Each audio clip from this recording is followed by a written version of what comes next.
Good morning, welcome to ఎస్టుడే news. ఈరోజు ప్రధాన పేపర్లోని ప్రధాన వార్తల్ని చదువుదాం. అదేవిధంగా సకల జన సామాజిక తెలంగాణ మా స్వప్నం. మనం భారత రాజ్యాంగంలోని మొదటి పీఠికలోనే సామాజిక న్యాయం అనేది జరగాల్సిన అవసరం ఉంది. అంటే సామాజిక సమన్యాయం అనేది జరగాలి దేశంలో, అలాగే ఆర్థిక సమన్యాయం జరగాలి, అదేవిధంగా రాజకీయ సమన్యాయం జరగాలని చెప్పేసి మన దేశ రాజ్యాంగంలోని మొదటి పీఠికలోనే మనం పొందుపరచుకోవడం జరిగింది. కానీ దేశానికి స్వాతంత్రం వచ్చి దాదాపు 75 సంవత్సరాలు గడిచిపోతున్నప్పటికీ ఇప్పటికీ ఆర్థిక సమన్యాయం సంగతి దేవుడెరుగు, కనీసం సామాజిక సమన్యాయం అనేది కూడా ఈ దేశంలో జరగడం లేదు. కాబట్టి అందుకే మేము సకల జన సామాజిక తెలంగాణ మా స్వప్నం అని చెప్పేసి తెలంగాణ రాష్ట్రం నుంచే ఈ దేశవ్యాప్తంగా సకల జనులకు సామాజిక న్యాయం జరిగే విధంగా మా వంతు ప్రయత్నం మేము చేస్తామని చెప్పేసి మీకు వాగ్దానం చేస్తూ, అదేవిధంగా ఎస్టుడే తెలుగు అసలు ఎస్ అంటే ఏంటి అని చెప్పేసి కూడా చాలామంది ప్రేక్షకులు అడిగినటువంటి అంటే ప్రశ్నలకు మేము సమాధానం చెప్తున్నాం. ఎస్ అంటే social justice for all Indians, అందరికీ అంటే సకల జనులకు సామాజిక సమన్యాయం అనేది జరగాల్సిన అవసరం ఉన్నది. కాబట్టి దాన్ని దృష్టిలో పెట్టుకునే social justice for all Indians అనే పేరుతోని ఎస్ టుడే తెలుగు సత్యం అనునిత్యం అనే ఛానల్ని ఏర్పాటు చేయడం జరిగింది. అదేవిధంగా ఎస్ అంటే సామాన్యుడి ఛానల్గా కూడా చెప్పుకోవచ్చు. ఇక ఎస్ టుడే తెలుగు అంటే తెలుగులో మనం వార్తలు చదివినా లేదా తెలుగులో సమాచారాన్ని అందించిన అది ఎస్ టుడే అనేది కామన్.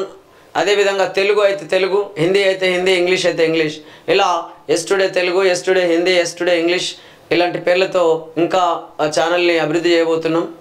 అదేవిధంగా మీకు తెలిసిన ఏ రకమైన సమాచారం అయినా సరే, ప్రజలకు కలిగే ఎలాంటి ఇబ్బందులైనా సరే మీ దృష్టికి వస్తే మేము ఇంతకుముందు నుంచి చెప్తూనే ఉన్నాం.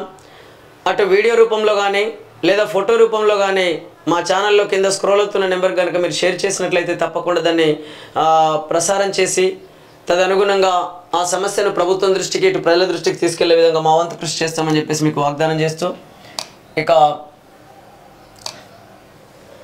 ఈనాడు ప్రధాన పేపర్లోని ప్రధాన వార్తలు చూద్దాం. రిజర్వేషన్లు రద్దు కావు, భాజపా అధికారంలో ఉన్నంత కాలం ఉంటాయి, కాంగ్రెస్ వస్తే కుంభకోణాలే, 12 సీట్లు గెలిపించండి, తెలంగాణను నెంబర్ 1 రాష్ట్రంగా చేస్తా, దేశంలో కాంగ్రెస్ ఎన్నికల ఖర్చుకు తెలంగాణ నుంచి ఆర్ఆర్ ట్యాక్స్, లిక్కర్ స్కామ్లో తిన్నది ఎంతో కేసీఆర్ చెప్పాలి, కాగజ్ నగర్, నిజామాబాద్, సికింద్రాబాద్ సభల్లో అమిత్ షా. కేంద్రంలో భాజపా అధికారంలో ఉన్నంత కాలం దేశంలో రిజర్వేషన్లు రద్దు కావని కేంద్ర హోంమంత్రి అమిత్ షా ప్రకటించారు. భాజపా మళ్ళీ అధికారంలోకి వస్తే రిజర్వేషన్లు రద్దు చేస్తారంటూ కాంగ్రెస్ అబద్ధపు ప్రచారం చేస్తుందన్నారు. ఇలాంటి కుట్రలను నమ్మొద్దని కోరారు. కేంద్రంలో 10 ఏళ్ల పాటు పూర్తి మెజార్టీతో ప్రధానిగా ఉన్న మోదీ ఆ ఆధిక్యంతో ఆర్టికల్ 370, ట్రిపుల్ తలాక్ రద్దు చేయడానికి, రామ్ మందిర నిర్మాణానికి, PFI వంటి సంస్థలు లేకుండా చేయడానికి వాడారే కానీ రిజర్వేషన్లను రద్దు చేయడానికి కాదని గుర్తుంచుకోవాలన్నారు. అమిత్ షా ఆదివారం కాగజ్ నగర్, నిజామాబాద్, సికింద్రాబాద్ పరేడ్ మైదానంలో నిర్వహించిన బహిరంగ సభలకు హాజరయ్యారు. ఆదిలాబాద్ ఎంపీ అభ్యర్థి గోడం నాగేష్, నిజామాబాద్ అభ్యర్థి ధర్మపురి అరవింద్, మల్కాజ్గిరి అభ్యర్థి ఈటల రాజేందర్, సికింద్రాబాద్ కంటోన్మెంట్ అసెంబ్లీ స్థానం అభ్యర్థి వంశతిలకు మద్దతుగా ఎన్నికల ప్రచారంలో పాల్గొన్నారు. ఆయా సభల్లో అమిత్ షా కాంగ్రెస్ బారాసపై నిప్పులు చెరిగారు. రాష్ట్రంలో 12 లోక్సభ స్థానాల్లో భాజపాను గెలిపిస్తే తెలంగాణను నెంబర్ 1 రాష్ట్రంగా చేస్తామని భరోసా ఇచ్చారు. నక్సలిజాన్ని పూర్తిగా నిర్మూలిస్తాం, ఈసారి కేంద్రంలో అధికారంలోకి వస్తే నక్సలిజాన్ని లేకుండా చేస్తాం.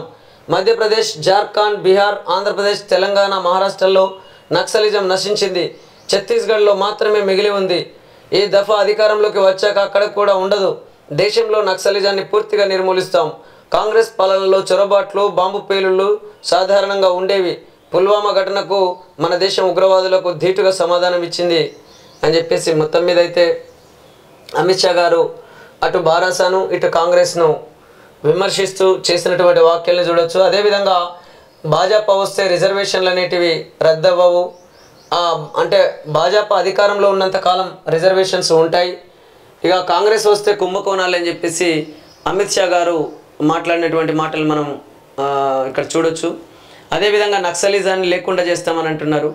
నిజంగా మీరు నక్సలిజాన్ని లేకుండా చేస్తామంటున్నారు, కానీ ఏ రకంగా లేకుండా చేస్తామంటున్నారు? మీరు నక్సలిజం అనేది ఎట్లా పుట్టింది? కాబట్టి ఇవన్నీ కూడా మీరు ఆలోచన అంటే పరిగణనలోకి తీసుకొని మాట్లాడుతున్నారా, లేకపోతే నక్సలిజాన్ని లేకుండా చేస్తామని చెప్పేసి మాటల్లోనే చెప్తున్నారా? అదేవిధంగా ఏ రకంగా మీరు నక్సలిజాన్ని లేకుండా చేయాలనుకుంటున్నారో ఆ విషయాన్ని కూడా పూర్తిగా ప్రజలకు తెలియజేస్తే బాగుంటుంది. ఎందుకనంటే నక్సలిజం అనేది పుట్టింది అంటే కొంతమంది మేధావులు మాట్లాడుతున్న మాటల్ని మీ దృష్టికి తీసుకొస్తున్నాం. ఇక్కడ పశ్చిమ బెంగాల్ రాష్ట్రం డార్జిలింగ్ జిల్లా నక్సల్బరీ అనే గ్రామంలో అక్కడ మొదలైనటువంటి ఆ పోరాటం అనేక మంది పేద ప్రజల సమస్యలను పరిష్కరించుకుంటూ పేద ప్రజలను పోరాటం వైపు తీసుకెళ్తూ అట్లా దాదాపు చాలా రాష్ట్రాల్లోకి విస్తరించినటువంటి పరిస్థితిని మనం మన దేశంలో గమనించవచ్చు. కానీ ఇక్కడ ప్రజలకు సమస్యలను పరిష్కరించకుండా మీరు అణచివేతనే ఆయుధంగా కనుక తీసుకొని మీరు పరిపాలించినట్లయితే తప్పకుండా అది సాధ్యమయ్యే పని కాదని చెప్పేసి కూడా కొంతమంది మేధావులు అంటున్నారు. కాబట్టి మీరు సమస్యలు పరిష్కరించండి. ప్రజలకు ఆర్థిక అసమానతలు ఉన్నాయి, సామాజిక అసమానతలు ఉన్నాయి, రాజకీయ అసమానతలు ఉన్నాయి. అనేక మంది పేదవాళ్ళు మరింత పేదరికంలోకి నెట్టివేయబడుతున్నారు. మహిళలకు రక్షణ లేకుండా పోతుంది. కాబట్టి ఇట్లా అనేక సమస్యలకు పరిష్కారం చూపించడం ద్వారా మాత్రమే మీరేమైనా నక్సలిజాన్ని తగ్గించగలుగుతారేమో కానీ, దాని యొక్క ప్రభావాన్ని తగ్గించగలుగుతారేమో కానీ, ఎట్టి పరిస్థితుల్లో మీరు అణచివేతే లక్ష్యంగా కనుక పనిచేసినట్లయితే అది మరింత ఉధృతమయ్యే అవకాశం ఉన్నది తప్ప ఇంకోటి కాదు అని చెప్పేసి కూడా కొంతమంది మేధావులు మాట్లాడుతున్న మాటల్ని మీ దృష్టికి తీసుకొస్తున్నాం. అదేవిధంగా భాజపా గెలిస్తే రిజర్వేషన్లు రద్దే, వారిది రాజ్యాంగాన్ని మార్చే సమూహం, ఆ కుట్రల్ని తిప్పికొట్టేందుకే మా పోరాటం. కాంగ్రెస్ గెలిస్తే దేశవ్యాప్తంగా రుణమాఫీ, మహిళా బ్యాంకుల ఖాతాల్లోకి ఏటా 1,00,000, యువతకు ఉద్యోగం పక్కా చేస్తాం. నిర్మల్ ఎర్రవెల్లి జనజాతర సభల్లో రాహుల్ గాంధీ. ఎన్నికల్లో భాజపా గెలిస్తే రాజ్యాంగాన్ని మార్చేస్తుందని, రిజర్వేషన్లు రద్దు చేస్తుందని కాంగ్రెస్ అగ్రనేత రాహుల్ గాంధీ ఆరోపించారు. భాజపా నేతలు ప్రజలతో నేరుగానే ఈ విషయాన్ని చెబుతున్నారని గుర్తు చేశారు. భాజపా ఆర్ఎస్ఎస్లది రాజ్యాంగాన్ని మార్చే సమూహం అన్నారు. ఆదిలాబాద్, నాగర్ కర్నూలు లోక్సభ నియోజకవర్గాల పరిధిలో నిర్మల్, ఎర్రవల్లిలో ఆదివారం జరిగిన జనజాతర సభలో రాహుల్ ప్రసంగించారు. ఆదివాసీ, దళిత, మైనార్టీ, బీసీలకు ఏదైనా దక్కిందంటే అది రాజ్యాంగం పుణ్యమే అంటూ రాజ్యాంగం పుస్తకాన్ని ప్రదర్శించారు. భాజపా ఈ పుస్తకాన్ని నిలిపివేయాలని చూస్తుందని మండిపడ్డారు. అంబేద్కర్, గాంధీల ఆశయాల్ని తుంచేయాలని కుట్ర పన్నుతోందని ధ్వజమెత్తారు. ప్రజల తరఫున కాంగ్రెస్ పార్టీ పోరాటం చేసి ఆ కుట్రల్ని తిప్పికొడుతుందన్నారు. తాము అధికారంలోకి వస్తే తెలంగాణ మాదిరిగానే దేశవ్యాప్తంగా రైతు రుణమాఫీతో పాటు పంటలకు కనీస మద్దతు ధర ప్రకటిస్తామన్నారు. రిజర్వేషన్లను పెంచుతామన్నారు. ఆదిలాబాద్, నాగర్ కర్నూలు లోక్సభ కాంగ్రెస్ అభ్యర్థులు ఆత్రం సుగుణ, మల్లు రవిలను అధిక మెజార్టీతో గెలిపించాలని కోరారు. దేశంలోని పోర్టులు, ఎయిర్పోర్టులు, రక్షణ సంబంధిత పరిశ్రమలు, మౌలిక సదుపాయాలు అన్నింటినీ ఒక్కరికే కట్టబెట్టారు. ఈ 10 ఏళ్లలో 22 మంది ధనికుల కోసమే మోదీ 16 లక్షల కోట్లను మాఫీ చేశారు. ఆ సొమ్ముతో 24 ఏళ్ల పాటు పేదలకు ఉపాధి హామీ కింద పనులు కల్పించవచ్చు. కేవలం 22 మంది ధనికుల వద్దన్నటువంటి డబ్బు దేశంలోని 70 కోట్ల మంది పేదల దగ్గరున్న సొమ్ముతో సమానం. ఈ ధనాన్ని కాంగ్రెస్ పేదల వద్దకు చేర్చాలనుకుంటుంది అని చెప్పేసి రాహుల్ గాంధీ మాట్లాడినటువంటి మాటలను మనం ఇక్కడ గమనించవచ్చు. అంటే మొత్తం మీద కాంగ్రెస్ పార్టీ కూడా అటు భాజపాను, బారాసాను విమర్శించుకుంటూ ప్రచారంలో ముందుకెళ్తున్నటువంటి పరిస్థితి ఉన్నది. అయితే ఏది ఏమైనా ఇక్కడ ఒకటి గమనించాలి, బీజేపీ పార్టీ వస్తేనేమో అత్యంత ధనవంతులైనటువంటి దాదాపు ఒక 22 మంది ధనికుల కోసం మోదీ 16 లక్షల కోట్ల రూపాయలు రుణమాఫీ చేసినటువంటి పరిస్థితి మన దేశంలో ఉన్నది. కాబట్టి బీజేపీ ప్రభుత్వం వచ్చేసి ధనవంతులకే సపోర్ట్ చేస్తున్నది. ఇక కాంగ్రెస్ ప్రభుత్వం వస్తే మరి వాళ్ళు ఏమన్నా పేదలకు సపోర్ట్ చేస్తున్నారంటే మరి నిజంగా కాంగ్రెస్ పార్టీ కూడా ఈ దేశాన్ని అత్యంత ఎక్కువ కాలం పరిపాలించినటువంటి పార్టీగా ఈ దేశంలో ఇటు ఆర్థిక సమానత్వం కానీ, సామాజిక సమానత్వం కానీ, ఈ పేదరిక నిర్మూలన కానీ అంటే ఇట్లాంటి అనేక సమస్యలకు ఇంకా పూర్తి స్థాయిలో పరిష్కారం లభించినటువంటి పరిస్థితి ఉన్నది. కాబట్టి ఇక్కడ ఇటు కాంగ్రెస్ పార్టీ చూసినా, అదేవిధంగా బీజేపీ పార్టీ చూసినా, ఏ పార్టీ అధికారంలోకి వచ్చినా ప్రజల సమస్యలు అయితే పూర్తి స్థాయిలో పరిష్కరించబడడం లేదు అని చెప్పేసి అనేక మంది మేధావులు అంటున్నారు. అందుకే చాలామంది ఇండిపెండెంట్గా పోటీ చేస్తున్నారు. ఎన్నికల వ్యవస్థలో మార్పులు తీసుకురావాలి, ఈ దేశంలో ఆర్థిక పరిస్థితులకు అనుగుణంగా, సామాజిక పరిస్థితులకు అనుగుణంగా రాజకీయ వ్యవస్థను రూపొందించుకొని పరిపాలించుకున్నప్పుడు మాత్రమే ఈ ఆర్థిక సామాజిక సమన్యాయం జరిగే అవకాశం ఉన్నది తప్ప లేకపోతే ఇటు ఆర్థిక అసమానతలు పెరిగిపోతున్నాయి, సామాజిక అసమానతలు పెరిగిపోతున్నాయి, పేదవాళ్ళు మరింత పేదవాళ్ళు అవుతున్నారు, ధనవంతులు అత్యంత ధనవంతులు అవుతున్నారు. అదేవిధంగా ఈ అధికారం అనేది కేవలం ధనవంతులకే పరిమితమైనటువంటి పరిస్థితి మన దేశంలో కనబడుతుంది. పరోక్షంగా ప్రత్యక్షంగా ధన రాజకీయాలు నడుస్తున్నాయి. ధనవంతుల ప్రమేయం ఈ రాజకీయ వ్యవస్థ పైన ఉన్నది. అందుకే ఈ దేశంలో పేదరికం రోజు రోజుకు మరింత పెరిగిపోతున్నది. అనేక మంది పేదవాళ్ళు మరింత పేదరికంలోకి నెట్టబడుతున్నారు అని చెప్పేసి అనేక మంది మేధావులు మాట్లాడుతున్నటువంటి మాటల్ని మీ దృష్టికి తీసుకొస్తున్నాను. కాబట్టి ఇక్కడ మనం గమనించినట్లయితే ఈ రెండు పార్టీలు అంటే ఈ దేశం అనంటే ఈ దేశంలో ఉన్నటువంటి రాజకీయ వ్యవస్థ అంటే దేశ పరిపాలన అంటే ఈ రెండు పార్టీలు కాదు కదా. కాబట్టి ఈ దేశం అనంటే ఎస్సీలది, ఎస్టీలది, బీసీలది, ఓసీలది, మైనార్టీలు కూడా ఉన్నారు, మహిళలు ఉన్నారు. ఇట్లా అందరం కలిస్తేనే ఈ దేశం. అందరం ఓట్లేస్తున్నాం, అందరం పన్నులు కడుతున్నాం, అందరం ప్రభుత్వ ఆఫీసులలో ఉద్యోగులుగా చేస్తున్నాం. మరి అన్ని సామాజిక వర్గాల భాగస్వామ్యం ఈ దేశ అలాగే ఈ దేశ ఆర్థిక సంపదలో వారి యొక్క శ్రమ ఉన్నప్పుడు మరి అది అనుభవించే దగ్గర కొన్ని సామాజిక వర్గాలకు ఒక రకంగా అందుతుంది, మరికొన్ని సామాజిక వర్గాలకు పూర్తి స్థాయిలో అందడమే లేదు. అదేవిధంగా అర్హులైనటువంటి పేద ప్రజలకు అనేక రకాల సంక్షేమ పథకాలు ప్రవేశపెడుతున్నప్పటికీ అవి అర్హులైనటువంటి పేద ప్రజలకు పూర్తి స్థాయిలో అందడం లేదు అని చెప్పేసి కూడా అనేక మంది మాట్లాడుతున్నారు. దీనికి కారణం ఏంటంటే ఈ ఎన్నికల వ్యవస్థలో ధన రాజకీయాలు జరుగుతున్నాయి. ఈ ఎన్నికల వ్యవస్థలో వారసత్వ రాజకీయాలు జరుగుతున్నాయి, కుటుంబ రాజకీయాలు జరుగుతున్నాయి, అదేవిధంగా మత రాజకీయాలు జరుగుతున్నాయి, ప్రాంతీయ విద్వేషాలు రెచ్చగొట్టబడుతున్నాయి. ఇట్లా మొత్తం మీద అవినీతికి అవకాశాలు ఉన్నాయి. ఈ రాజకీయ వ్యవస్థలో అవినీతికి అవకాశం ఉన్నది. అలాగే అనేక అక్రమాలు జరుగుతున్నాయి.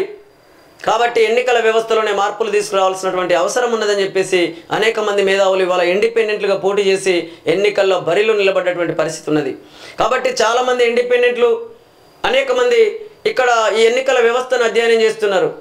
అదేవిధంగా ఈ దేశంలో ఉన్నటువంటి ఆర్థిక పరిస్థితులు ఎలా ఉన్నాయి, సామాజిక పరిస్థితులు ఎలా ఉన్నాయి, కాబట్టి దేశంలో ఉన్నటువంటి ప్రస్తుత రాజకీయ వ్యవస్థ ఎలా ఉన్నది, ఇవన్నీ అధ్యయనం చేస్తున్నారు. చేసి రాబోయే రోజులలో మన దేశంలో ఉన్నటువంటి ఆర్థిక పరిస్థితులకు అనుగుణంగా, సామాజిక పరిస్థితులకు అనుగుణంగా ఈ దేశ రాజకీయ వ్యవస్థను రూపొందించుకొని పరిపాలించుకున్నప్పుడు మాత్రమే ఈ దేశంలో ఈ ఆకలి చావులు, అదేవిధంగా మహిళలపైన అత్యాచారాలు, నిరక్షరాస్యత, నిరుద్యోగ సమస్య, రైతుల ఆత్మహత్యలు, ఇట్లా కల్తీ విధానం రోజు రోజుకు పెరగడం అనేది ఇవన్నిటిని కూడా కంట్రోల్ చేసేటటువంటి శక్తి సామర్థ్యాలు, వాటిని లేకుండా చేసేటటువంటి శక్తి సామర్థ్యాలన్నీ కూడా ఈ ప్రభుత్వాల చేతుల్లో ఉంటాయి, పాలకుల చేతుల్లో ఉంటాయి. కానీ కంచెనే చేను వేసిన చందంగా ఏ పాలకులైతే ప్రజలకు హామీలు ఇస్తున్నారో ఆ పాలకులు గెలుపొందిన తర్వాత ఆ హామీలను తుంగలో తొక్కి పరిపాలిస్తున్నటువంటి పరిస్థితి ఉన్నది. కాబట్టి ఈ దేశ ప్రజలకు అంటే ప్రభుత్వ సంక్షేమ పథకాలు కావచ్చు, ప్రభుత్వ సంపద కావచ్చు, ఇవన్నీ కూడా ప్రజలకు పూర్తి స్థాయిలో అందనటువంటి పరిస్థితి ఏర్పడుతుందని చెప్పేసి అనేక మంది మేధావులు అంటున్న మాటల్ని మీ దృష్టికి తీసుకొస్తున్నాను. కాబట్టి చూడాలి, రాబోయే రోజులలో తప్పకుండా రాజకీయంలో అంటే ఈ రాజకీయ వ్యవస్థలో మార్పులు రావాలని చెప్పేసి మనస్ఫూర్తిగా కోరుకుందాం. సామాన్యులు కూడా ఎన్నికల్లో నిలబడి ప్రజలకు ప్రజాసేవ చేసే విధంగా అవకాశాలు కల్పించేలా ఈ రాజకీయ వ్యవస్థను రూపొందించుకోవాల్సినటువంటి అవసరం ఎంతైనా ఉన్నది. ఈ ధన రాజకీయాలు పోవాలి, పేద ప్రజలకు కూడా అధికారం వచ్చే విధంగా రాజకీయ వ్యవస్థలో మార్పులు జరగాలని చెప్పేసి కోరుకుందాం. రాష్ట్రానికి 9 లక్షల కోట్లు ఇస్తే గాడిద గుడ్డు అంటారా? రిజర్వేషన్లపై సీఎం మాటలు విని ప్రజలు నవ్వుకుంటున్నారు. కాంగ్రెస్ గద్దె దిగేందుకు 5 ఏళ్ళు చాలా ఎక్కువ, బారాసకు వేసే ఓటు వృధా. మీట్ ది ప్రెస్లో భాజపా రాష్ట్ర అధ్యక్షుడు కిషన్ రెడ్డి అనే వార్తను మనం చూడొచ్చు. అదేవిధంగా పాతవి లేవు, కొత్త పథకాలు రావు. ఈ ప్రభుత్వానికి ఏం రోగం వచ్చింది? ఉద్యమం అయిపోలేదు, రాష్ట్ర పునర్నిర్మాణ ప్రక్రియ ఇంకా ఉంది. ఎన్నికల మధ్యలో చివరిలో వచ్చిన మళ్ళీ మనదే అధికారం. కృష్ణా గోదావరి నీళ్లపై మోదీ కుట్ర. జగిత్యాల రోడ్ షో, వీణవంక ఆత్మీయ సమ్మేళనంలో కేసీఆర్. తెలంగాణ ఉద్యమం అయిపోలేదు, రాష్ట్ర పునర్నిర్మాణ ప్రక్రియ ఇంకా ఉంది. 4-5 నెలల్లోనే ఈ సర్కారు ప్రజల్లో వ్యతిరేకతను మూటగట్టుకుంది. చివరిదాకా ఉండే ప్రభుత్వం కాదిది. ఈ బాధ పోవాలి. ఎన్నికల మధ్యలో చివరిలో మళ్ళీ మనదే అధికారం అని బారాస అధినేత మాజీ ముఖ్యమంత్రి కేసీఆర్ పేర్కొన్నారు. జగిత్యాలలో ఆదివారం రాత్రి నిర్వహించిన రోడ్ షోలో, అంతకుముందు కరీంనగర్ జిల్లా వీణవంకలో ఎమ్మెల్యే పాడి కౌశిక్ రెడ్డి ఇంట్లో ప్రజలు, రైతులతో ఆత్మీయ సమ్మేళనంలో ఆయన మాట్లాడారు. ఈ ప్రభుత్వానికి ఏం రోగం వచ్చింది? కొత్త పథకాలు అమలు చేస్తలేరు అని చెప్పేసి కేసీఆర్ గారు మాట్లాడినటువంటి మాటలు మనం ఇక్కడ గమనించవచ్చు.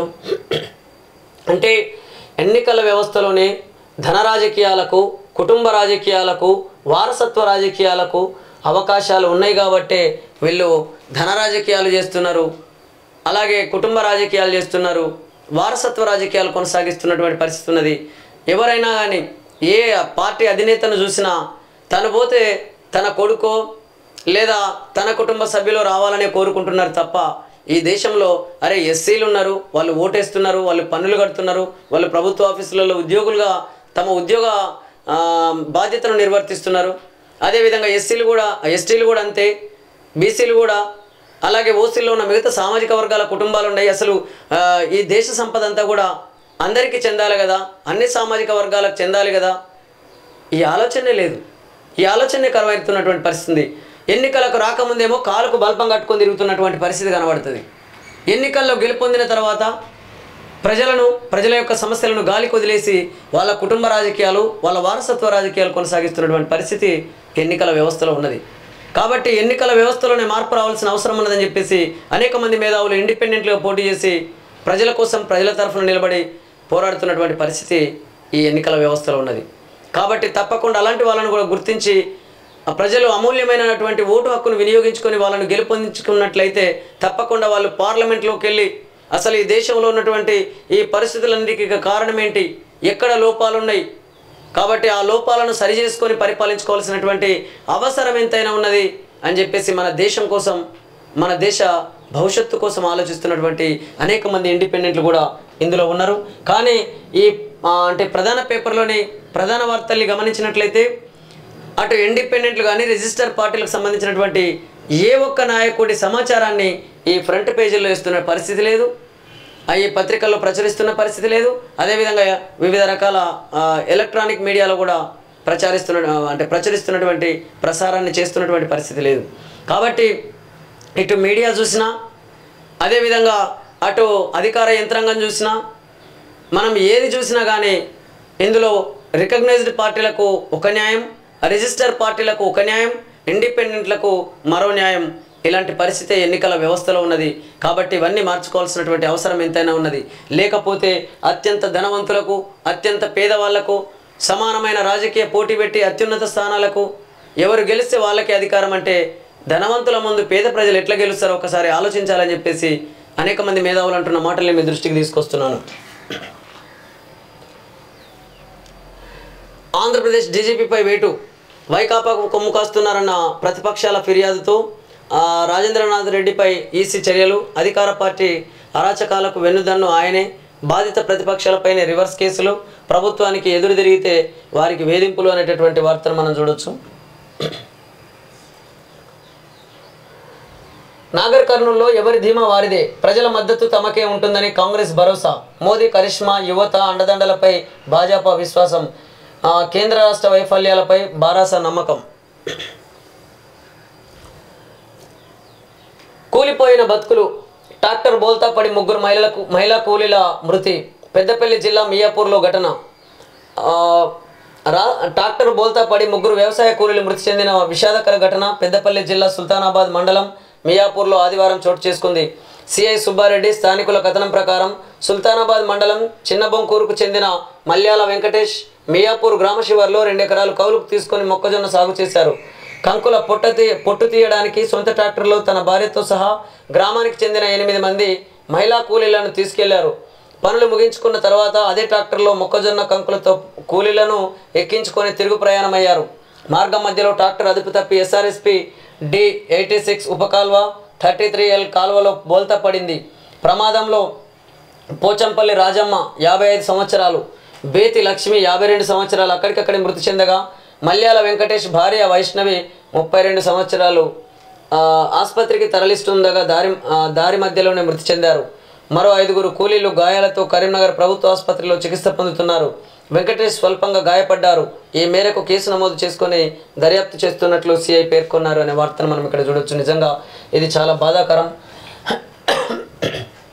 కూలీలకు పోయిన బతుకులు ఇవాళ అంటే ట్రాక్టర్ బోల్తా పడి 3 కూలీలు మృతి చెందినటువంటి వార్త. నిజంగా మనం చాలా చోట్లలో చూస్తుంటాం.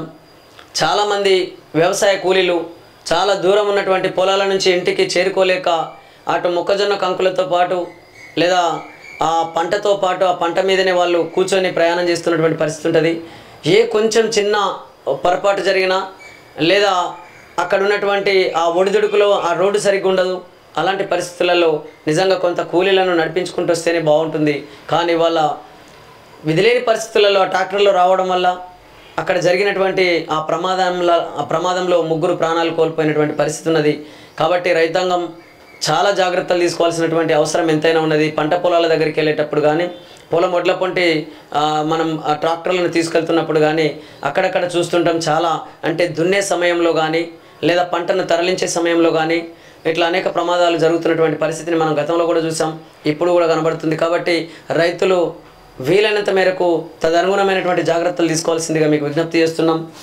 అదేవిధంగా పనికి వెళ్ళలేక పడుకోలేక తీవ్రమైన వేడితో జనజీవన మతలాకుతలం, ఎండతో ఇళ్లకే పరిమితమవుతున్న కార్మికులు, తగ్గుతున్న ఉత్పాదకత, పెరుగుతున్న ధరలు, వేడితో రాత్రుల్లో నిద్ర కరువు, వేసవి ఎండలు పగలే కాదు రాత్రులు కూడా చుక్కలు చూపిస్తున్నాయి.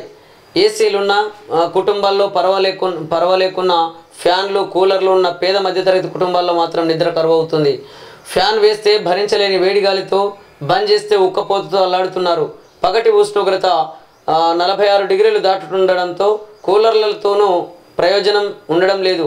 వారం రోజులుగా తెల్లవారుజామున 4:30 గంటల వరకు సామాన్య జనం ఎదుర్కొంటున్నటువంటి దయనీయ స్థితి ఇది. ముఖ్యంగా పసిపిల్లలు, బాలింతలు, వృద్ధులు విలవిల్లాడుతున్నారు.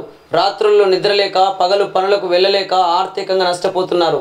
ఈ ప్రభావం వ్యాపారులు, నిత్యావసర ధరలపై పడుతుంది. ఎండల ధాటికి జనం బయటకు రావడం లేదు. మొత్తం మీద అయితే విపరీతమైనటువంటి ఎండలు కొడుతున్నాయి. దాదాపు 47 డిగ్రీల సెల్సియస్కు పాకినటువంటి పరిస్థితి ఉన్నది మన తెలంగాణ రాష్ట్రంలో. ఇక్కడ వార్తను చూద్దాం. రిజర్వేషన్ల రద్దు అని నేను అనట్లేదు. రేవంత్ రెడ్డి ఫేక్ వీడియో తయారు చేసి ప్రజలను తప్పుదోవ పట్టించేందుకు ప్రయత్నిస్తున్నారు. ఇప్పుడు ఢిల్లీ పోలీసులు తన వెంటబడుతున్నారనే సీఎం అంటే ఎలా? ఆ ఫేక్ వీడియోలు తయారు చేస్తే పోలీసులే కదా వచ్చేది. తెలంగాణలో ఏబీసీలు ఒకటయ్యాయి. ఏబీసీ అంటే అసదుద్దీన్, బారాసా, కాంగ్రెస్ అవి ఒక్కటై ముస్లిం ఓట్ల కోసం శ్రీరామనవమి శోభయాత్రలను అడ్డుకున్నాయి. తెలంగాణ విమోచన దినోత్సవాన్ని జరపలేదు అనేటటువంటి అమిత్ షా చేసిన వార్తని మనం ఇక్కడ చూడొచ్చు. అదేవిధంగా దేశంలో ప్రస్తుతం 2 సమూహాల మధ్య యుద్ధం జరుగుతుంది.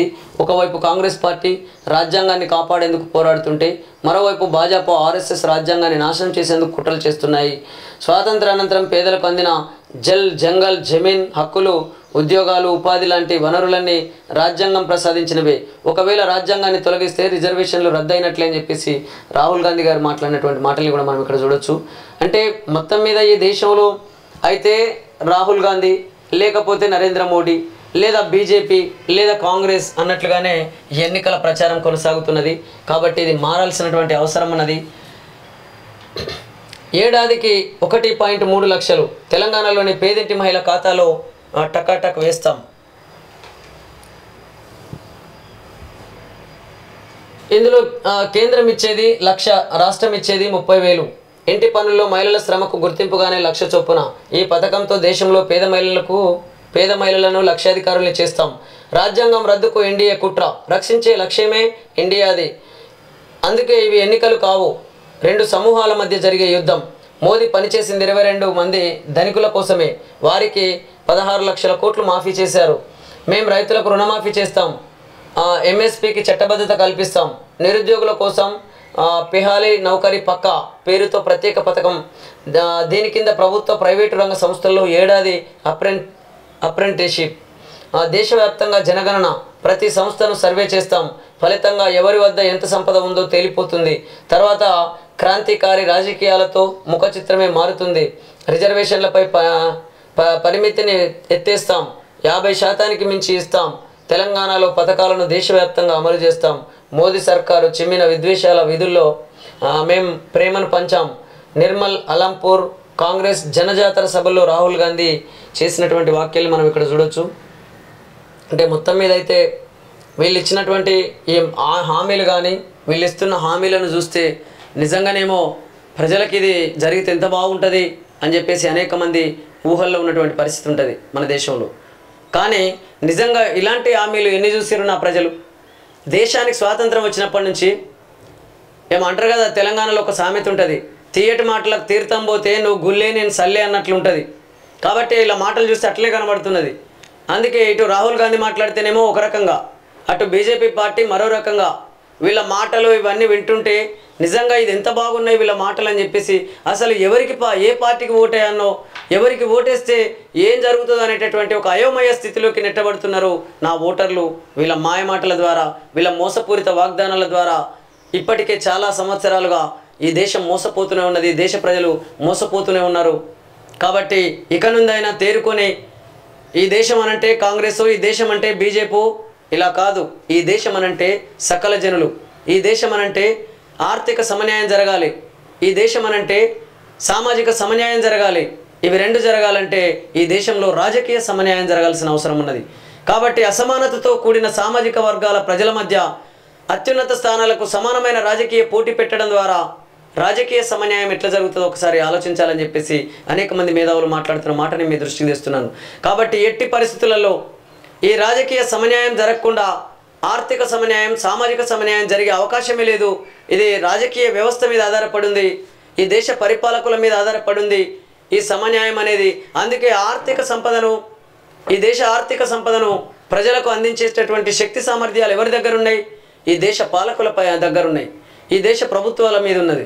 కాబట్టి ఈ దేశంలో ఉన్నటువంటి పాలకుల పరిస్థితి ఎలా ఉన్నది, వాళ్ళు ఏ విధంగా పాలకులు ఎన్నికల్లోకి వచ్చి గెలుపొంది ప్రజల దగ్గరికి వెళ్తున్నారు, ఇవన్నీ గమనించినట్లయితే ఈ ఎన్నికల వ్యవస్థలో మార్పులు రావాల్సిన అవసరం ఎంతైనా ఉన్నదని చెప్పేసి అనేక మంది మాట్లాడుతున్న మాటల్ని మరోసారి గుర్తు చేస్తున్నాను. ఎస్సీ ఎస్టీ బీసీలకు అదనపు రిజర్వేషన్లు, ముస్లిం రిజర్వేషన్లను తొలగించి వారికి ఇస్తాం. రిజర్వేషన్లపై కాంగ్రెస్ ఫేక్ వీడియోలు, వాటిని షేర్ చేసిన సీఎం రేవంత్. పోలీసులు ఆయన వెంటపడరా? తెలంగాణలో బీజేపీకి 10 సీట్లు ఖాయం. రాహుల్ గాంధీకి ఏటీఎంల తెలంగాణ. మజ్లిస్, బీఆర్ఎస్, కాంగ్రెస్ ఒకటే. కాగజ్ నగర్, నిజామాబాద్, సికింద్రాబాద్ సభల్లో హోంమంత్రి అమిత్ షా చేసినటువంటి వ్యాఖ్యలు మనం గమనించవచ్చు. అంటే అదనపు రిజర్వేషన్లు, ఎస్సీ ఎస్టీ బీసీలకు అదనపు రిజర్వేషన్లు అని చెప్పేసి అమిత్ షా గారు మాట్లాడుతున్నారు. నిజంగా మీ ప్రభుత్వం ఉంది కదా మొన్నటి వరకు, మరి ఎందుకు చేయలేకపోయారు? ఇవాళ ఎన్నికలు రాగానే మీకు వాళ్ళ మీద ప్రేమ కలుగుతున్నదా? కాబట్టి ఇక్కడ మనం ఏ పార్టీని చూసినా ఏమున్నది గర్వకారణం? ఎస్సీలు ఎస్సీలుగానే ఉంటున్నారు, ఎస్టీలు ఎస్టీలుగానే ఉంటున్నారు, బీసీలు బీసీలుగానే ఉంటున్నారు తప్ప వీళ్ళకు ఒరిగింది ఏమున్నది? వీళ్ళు మిగతా సామాజిక వర్గాల ప్రజలతో సమానత్వాన్ని సాధించిర్రా? అది ఎట్లా సాధ్యమో మీరే చెప్పాలి. కాబట్టి ఇటు ఆర్థికంగా వెనుకబడి ఉన్నాయి ఇవి, అదేవిధంగా సామాజికంగా వెనుకబాటుతనానికి గురవుతున్నటువంటి పరిస్థితి ఉన్నది ఈ దేశంలో. కాబట్టి ఇవన్నీ ఆలోచించకుండా, వీళ్ళకు రాజకీయ సమన్యాయాన్ని ఇవ్వకుండా, రాజకీయ సమన్యాయాన్ని వాళ్ళు కూడా అందుకునే పరిస్థితి లేదు. వీళ్ళు టికెట్లు ఇస్తే, వీళ్ళు బీఫామ్లు ఇస్తే తప్ప వాళ్ళు గెలుపొందే పరిస్థితి లేదు ఈ ఎన్నికల వ్యవస్థలో. ఇలాంటి పరిస్థితులలో వీళ్ళు రిజర్వేషన్లు ఇస్తాం, ఇంకా అదనపు రిజర్వేషన్లు ఇస్తామని అంటారు. అసలు రిజర్వేషన్లు అంటే ఏంటిది? కాబట్టి రిజర్వేషన్స్ అని అంటే ఎప్పుడు మీరే ఇవ్వన్నాయిగా, అంటే ఓసీ సామాజిక వర్గాలే ఎప్పుడు ఎస్సీలకు ఎస్టీలకు బీసీలకు రిజర్వేషన్లు ఇవ్వాలన్నా? అంటే వీళ్ళు ఓసీల్లో ఉన్న పేద ప్రజలకు లేదా పేద ప్రజలను ఆదుకునే శక్తి సామర్థ్యాలు వీళ్ళకు వద్దా? అంటే ఇక వీళ్ళు ఇస్తే ఇప్పుడు వీళ్ళు తీసుకోవాలి, ఇక వాళ్ళ కొడుకులు ఇస్తే వీళ్ళ కొడుకులు తీసుకోవాలి, వాళ్ళ మనవడిస్తే వీళ్ళ మనవడు తీసుకోవన్నా? ఇదేనా ప్రజాస్వామ్యం అంటే? నేను అంటలేను, అనేక మంది మేధావులు మాట్లాడుతున్న మాటల్ని మీ దృష్టికి తీసుకొస్తున్నాను. కాబట్టి ముమ్మాటికి ఈ దేశ రాజకీయ వ్యవస్థలో మార్పులు రావాల్సినటువంటి అవసరం ఉన్నది అని చెప్పేసి అనేక మంది అంటున్నారు. కుర్చీపోతుందని రేవంత్ భయం. బీజేపీకి ఎక్కువ సీట్లు వస్తే కాంగ్రెస్ అగ్రనాయకులు ఆయన పదవికి ఎసురు పెడతారని ఆందోళన. అందుకే రిజర్వేషన్ల రద్దు అని ప్రచారం, అని దుష్ప్రచారం. కాంగ్రెస్ సర్కారును పడగొట్టే ఉద్దేశం లేదు. ఈ ప్రభుత్వం గద్దె దిగేందుకు 5 ఏళ్ళు ఎక్కువ. రాష్ట్ర అభివృద్ధికి కేంద్రం లక్షల కోట్లు ఇచ్చింది. తెలంగాణ ప్రగతికి మోదీ గ్యారంటీ అని చెప్పేసి కిషన్ రెడ్డి. ఇక్కడ ఏ ప్రభుత్వం గద్దె దిగితే మాకెందుకయ్యా? ఏ పాలకులు ఉంటే మాకేంది? ఏ ప్రభుత్వం ఉంటేంది? ఏ పార్టీ ప్రభుత్వాన్ని ఫామ్ చేస్తే మా ప్రజలకు ఏమున్నది గర్వకారణం? నేను చెప్తలే, మేధావులు అంటున్న మాటలు చెప్తున్నాను. కాబట్టి ఇక్కడ ఎస్సీలకు అధికారం వచ్చే పరిస్థితి లేదు, ఎస్టీలకు అధికారం వచ్చే పరిస్థితి లేదు, బీసీలకు అధికారం వచ్చే పరిస్థితి లేదు. ఈ ధన రాజకీయాలలో వాళ్ళు పార్టీలు పెట్టి గెలుపొందే అవకాశాలే కనబడడం లేదు. ఇలాంటి పరిస్థితులలో మీ పార్టీల అధినేతలు మీరు మాట్లాడండి, ఎట్లా సామాజిక సమన్యాయం జరుగుతుందో ఈ దేశంలో మీరు మాట్లాడండి.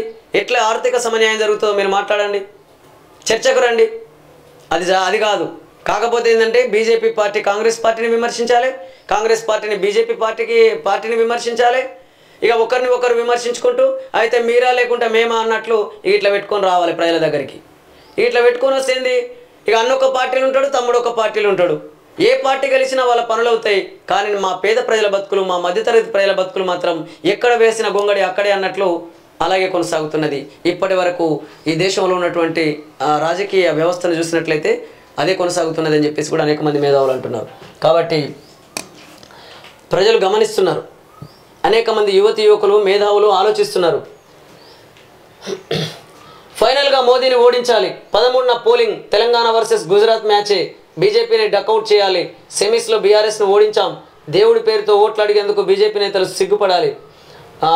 కారు పాడైంది, జుమ్మేరాత్ బజార్లో అమ్మేయాల్సిందే అని చెప్పేసి రేవంత్ చేసినటువంటి వ్యాఖ్యల్ని మనం చూడొచ్చు. కాబట్టి ఇక్కడ రేవంత్ రెడ్డి గారు కూడా వీళ్ళు ఏమున్నా కానీ అటు బీజేపీని, ఇటు కాంగ్రెస్, అటు బీజేపీని, ఇటు బీఆర్ఎస్ను విమర్శించుకుంటూ ఎన్నికల్లోకి వెళ్తున్నారు. కానీ నిజంగా మీ పార్టీలో కూడా సామాజిక సమన్యాయం జరిగిందా? మీ సామాజిక వర్గానికి దాదాపు 42 పైన సీట్లు ఇచ్చుకున్నటువంటి పరిస్థితి లేదంటారా మీ కాంగ్రెస్ పార్టీలో? మళ్ళీ మీరు నీతులు మాట్లాడతారు. కాబట్టి ఇక్కడ ఎస్సీల గురించి, ఎస్టీల గురించి, బీసీల గురించి ఏ ఒక్క పార్టీ కూడా ఈ ప్రభుత్వాన్ని ఫామ్ చేసి పరిపాలించినటువంటి ఏ ఒక్క పార్టీకి కూడా వీళ్ళ గురించి మాట్లాడే రైట్సే లేవు. నిజంగా మీ ప్రభుత్వ హయాంలో మీరు బీసీలకు ఏం చేసిరో చెప్పండి. మీ ప్రభుత్వాల హయాంలో మీరు ఎస్సీలకు ఏం చేసిరు, ఎస్టీలకు ఏం చేసిరు? ఒకవేళ నిజంగానే మీరు వాళ్లకు సమన్యాయం చేస్తుంటే ఇవాళ మళ్ళీ వాళ్ళు ఆర్థికంగా ఎందుకు వెనుకబడి ఉన్నారు? సామాజిక సమన్యాయం ఎందుకు జరగడం లేదు ఈ దేశంలో, ఈ రాష్ట్రాలలో? మీరు సమాధానం చెప్పాలి. మీ పార్టీ అధినేతలు సమాధానం చెప్పాల్సినటువంటి బాధ్యత మీ మీద ఉన్నది. జగన్ అవినీతి వల్లే పోలవరం జాప్యం. వైసీపీ పాలనలో ఏపీలో గుండాగిరి, అరాచకం. అభివృద్ధికి బాబు పునాదులు ధ్వంసం చేసినటువంటి జగన్ ప్రగతికి బాబు మోదీ భరోసా. 2 ఏళ్లలో పోలవరం పూర్తి. రాజధాని అమరావతిని పునర్నిర్మిస్తాం. ధర్మవరం ప్రజాగలం సభలో కేంద్ర హోంమంత్రి అమిత్ షాని. ఇక్కడ ఆంధ్రప్రదేశ్ రాష్ట్రంలో కూడా మనం గమనించినట్లయితే, నేను కూడా ఆంధ్రప్రదేశ్ రాష్ట్రంలో అప్పుడు గుంటూరు జిల్లా నరసరావుపేట నియోజకవర్గం నుంచి నేను లోక్సభకు పోటీ చేయడం జరిగింది. ఇప్పుడు నరసరావుపేట జిల్లాగా మారినటువంటి పరిస్థితి. కాబట్టి నరసరావుపేట నియోజకవర్గంలో నేను ఎంపీగా పోటీ చేసినప్పుడు ఒక ఇండిపెండెంట్ అభ్యర్థిగా అక్కడ ఆ ప్రజల్ని చూసినట్లయితే నిజంగా అక్కడ కూడా ధన రాజకీయాలు జరుగుతున్నాయి, అక్కడ కూడా కుటుంబ రాజకీయాలు జరుగుతున్నాయి, అక్కడ కూడా వారసత్వ రాజకీయాలు జరుగుతున్నాయి. కానీ అక్కడ ఉన్నటువంటి ప్రజలకు సామాజిక సమన్యాయం అనేది జరగడం లేదు, ఆర్థిక సమన్యాయం జరగడం లేదు, అదేవిధంగా దానికంటే ముందు రాజకీయ సమన్యాయం అనేది జరగడం లేదు. పదవులన్నీ కూడా పార్టీల పదవులన్నీ కూడా ఉన్నోళ్ళకే ఇచ్చుకుంటున్నారు. కానీ పేదవాళ్ళైనటువంటి అనేక మంది బీసీలకు అక్కడ పార్టీ పదవులు కానీ లేదా బీఫామ్లు కానీ కేటాయిస్తున్నటువంటి పరిస్థితి లేదు.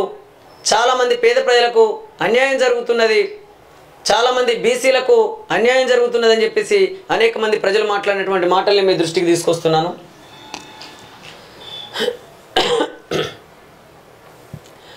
నేటి నుంచి రైతు భరోసా. మిగిలిన 39 లక్షల ఎకరాలకు 2,000 కోట్ల చెల్లింపు. 3 రోజుల్లో పంపిణీ పూర్తి చేసేలా ఏర్పాట్లు. ఏ పరిమితులు లేకుండా అందరికీ పెట్టుబడి సాయం. పంట నష్టపరిహారం పంపిణీ నేటి నుంచి. ఇటీవల వడగళ్ల వానకు 15,814 ఎకరాల్లో నష్టం. ఎకరాకు 10,000 చొప్పున 15.81 కోట్ల నష్టపరిహారం, 81 కోట్ల నష్టపరిహారం. రైతులకు ఇచ్చిన మాట నిలబెట్టుకున్నాం అని చెప్పేసి తుమ్మల నాగేశ్వరరావు గారు మాట్లాడినటువంటి మాటలు మనం ఇక్కడ చూడొచ్చు. కాంగ్రెస్ 5 ఏళ్ళు ఉండదు. ఎప్పుడు ఎన్నికలు జరిగినా గెలిచేది బీఆర్ఎస్ఏ. తెలంగాణ ఉద్యమం ఇంకా అయిపోలేదు. రాష్ట్ర పునర్నిర్మాణ ప్రక్రియ మిగిలే ఉంది. కాంగ్రెస్ సర్కారుకు తోకా తొండం తెలియదు. తులం బంగారం తుస్, రాహుల్వి అబద్ధాలే. నీళ్ల తరలింపు కుట్రపై సప్పుడు చేయని రేవంత్. నేను సీఎంగా ఉన్నప్పుడు ఒప్పుకోలేదు. నూకలు తినమన్న మోదీకి ఎందుకు ఓటేయాలి? ఎన్నికల్లో కాంగ్రెస్ బీజేపీని చిత్తు చేయాలి. బీఆర్ఎస్ అధినేత కేసీఆర్ వ్యాఖ్యలోనంటే నిజంగా తెలంగాణ ఉద్యమకారుడిగా మనం కేసీఆర్ను ఖచ్చితంగా గౌరవించాల్సిందే. కానీ తెలంగాణ వచ్చిన తర్వాత మాత్రం పరిపాలించినటువంటి ఆ తీరులో చాలా తేడా కనబడుతుంది. ఎందుకనంటే బీఆర్ఎస్ పార్టీ అంతకుముందు టీఆర్ఎస్ పార్టీగా ఉండింది. దాన్ని బీఆర్ఎస్గా మార్చి ఇవాళ తెలంగాణ ఆత్మగౌరవం అనే పదాన్నే అందులో ఉండేది ఇంతకుముందు. దాని మీద కూడా అనేక మంది ఎక్స్పెక్ట్ చేసిరు. నిజంగా టీఆర్ఎస్ అంటే తెలంగాణ, తెలంగాణ అంటే టీఆర్ఎస్ అని ఉండేది. ఇవాళ తెలంగాణ రాష్ట్ర సమితి అనే పేరును మార్చేసి భారత రాష్ట్ర సమితిగా పేరు మార్చుకొని వాళ్ళు పరిపాలిస్తున్న తీరు చూస్తే ఇవాళ ఈ రాష్ట్రాన్ని దాదాపు మొన్ననే రేవంత్ రెడ్డి గారు మాట్లాడారు, 7 లక్షల కోట్లు అప్పు చేసిర్రు, ఈ రాష్ట్రాన్ని అప్పుల పాలు చేసిర్రు. అందుకే ఈ రాష్ట్రంలో ఇటు ధరలు పెరుగుతున్నాయి.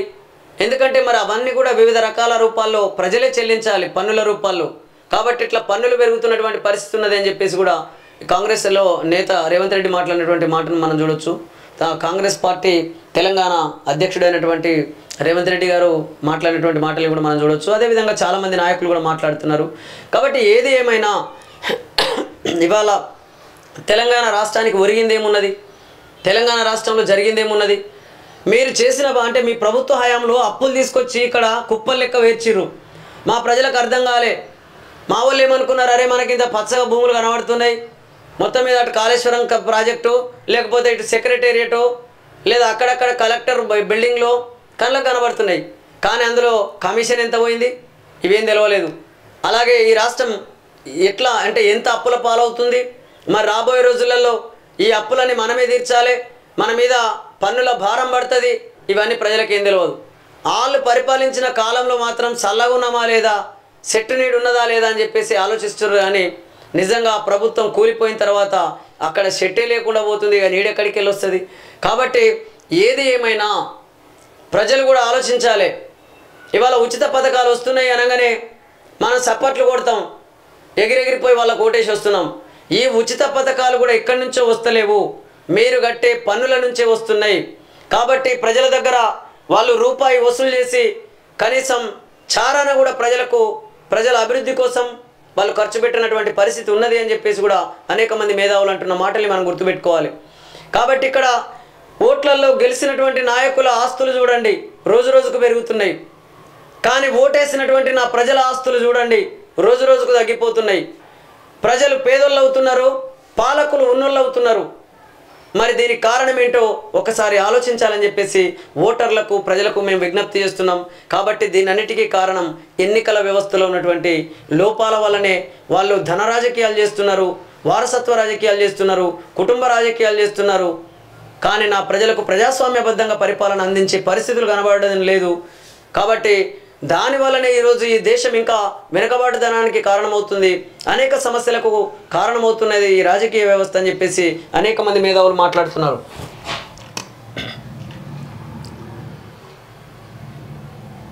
మా మామ అంబాటి నీచుడు నికృష్టుడు, ఆయనకు ఓటేయకండి, విలువలేని మనిషి, నిస్సిగ్గుగా పెద్ద గొంతేసుకొని ఏ అబద్ధాన్నైనా నిజం చేయొచ్చు అనుకుంటాడు. ఈయనకు ఓటేస్తే లేకి వాళ్ళు గౌరవంగా బతకొచ్చనే భరోసా ఇచ్చినట్లే. రాంబాబు అల్లుడు గౌతమ్ వీడియో వైరల్ అనేటటువంటి వార్తను చూడొచ్చు. వామో 47 దాటేసింది. జగిత్యాల జిల్లా వెల్గటూరులో 47.1 డిగ్రీలు. ఈ సీజన్లో ఇదే అత్యధిక ఉష్ణోగ్రత. సాయంత్రానికి పలు జిల్లాల్లో వానలు, వడదెబ్బకు 5, పిడుగులు పడి 4 మృత్యువాత. మరో 3 రోజులు రాష్ట్రంలో ఎండలే అనేటటువంటి వార్తను చూడొచ్చు. నిజంగా 47.1 డిగ్రీల సెల్సియస్ దాటింది అని అంటే ఎంత తీవ్రంగా ఉందో ఎండను చూడొచ్చు. అదేవిధంగా వడదెబ్బకు 5, పిడుగులు పడి 4 మృత్యువాత పడినటువంటి పరిస్థితి మన రాష్ట్రంలో ఉన్నది.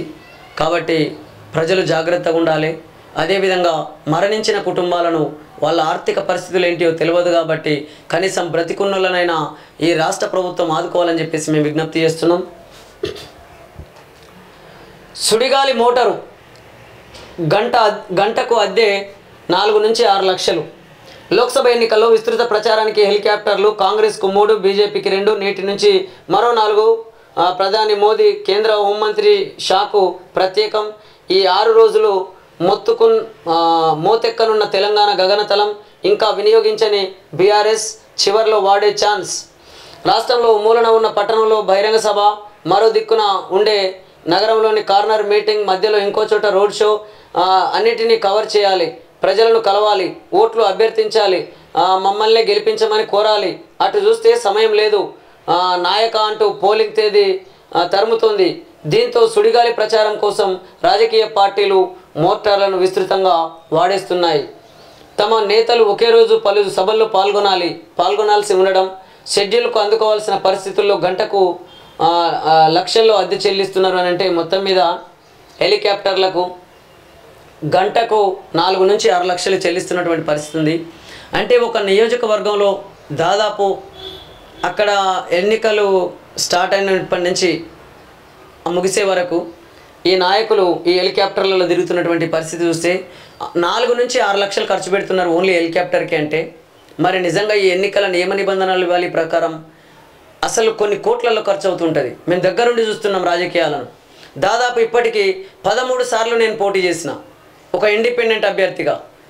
వాళ్ళు చూపిస్తున్న లెక్కల్లో కూడా చాలా తప్పులు ఉంటున్నాయని చెప్పేసి అనేక మంది మాట్లాడుతున్నారు.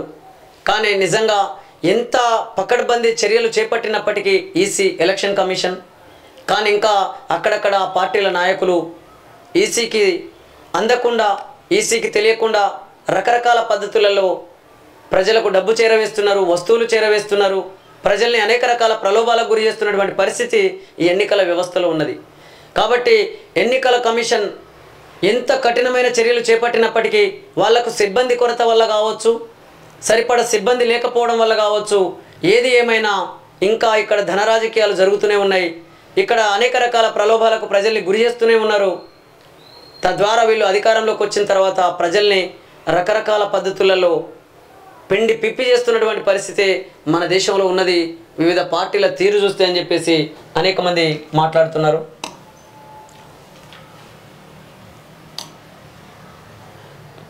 దిశ ప్రధాన పేపర్లోని ప్రధాన వార్తల్ని చూద్దాం.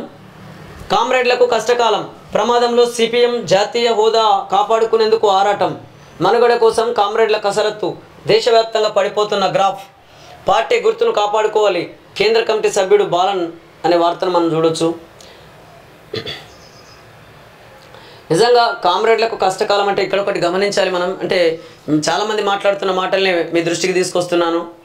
ఇవాళ ఎర్రజెండా పార్టీ అని అంటే ప్రజలు తెలంగాణ రాష్ట్రంలో అయితే సాయుధరహితంగా పోరాటం నుంచి మొదలుకొని ఎమర్జెన్సీ సమయంలో కానీ ఇట్లా ఆ గుండెను తమ గుండెకు అద్దుకొని గుండె మీద ఎగరేసుకున్నటువంటి పరిస్థితి తెలంగాణ ప్రజలది.